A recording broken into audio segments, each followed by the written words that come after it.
Hello friends, welcome to my channel. আজকে একটা ভীষণই চটজলদি egg bhurji with vegetables recipe নিয়ে চলে এসেছি। একদম হেলদি ডায়েটের মধ্যে এই রেসিপিটা পড়ে।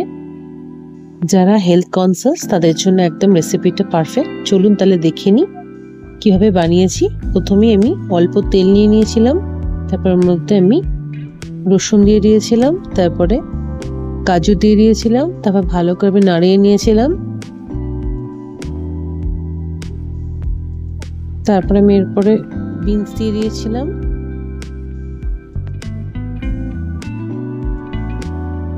যাদের যেরকম ইচ্ছা সেরকম ভাবে সবজিগুলো কেটে নিতে পারবেন।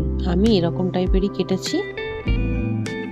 তারপরে আমি এর মধ্যে চপড অনিয়ন দিয়ে দিয়েছিলাম, ভালো করে নাড়িয়ে নিয়েছিলাম। তারপরে নুন দিয়ে দিয়েছিলাম। সবজিগুলোকে সেদ্ধ হতে হবে।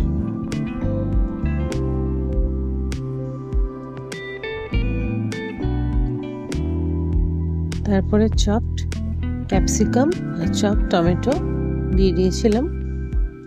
তারপর ভালো করে আমি নাড়িয়ে নিয়েছিলাম। রান্নাটা ভীষণই আমি কম তেলে করেছিলাম।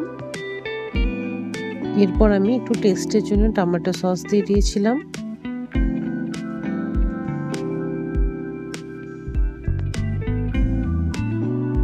তারপর ভালো করে নাড়িয়ে এর মধ্যে আমি ডিমটা দিয়ে দিয়েছিলাম। তারপর এর মধ্যে আমি একটু chaat masala, red chilli powder আর একটু নুন ছড়িয়ে দিয়েছিলাম।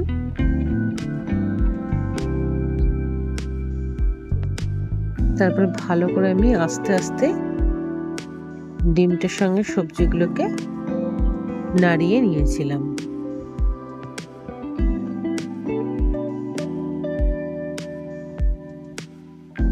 তারপরে আমি এখানে কাঁচা লঙ্কা দিয়ে দিয়েছিলাম।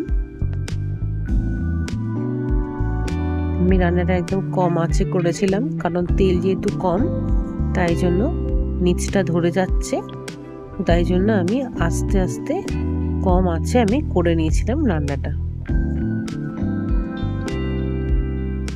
এই রান্নাটা যদি কি মনে করেন বাটারে করবেন তাহলেও করতে পারেন। এটা তেল ছাড়া বাটারেও ভালো লাগবে।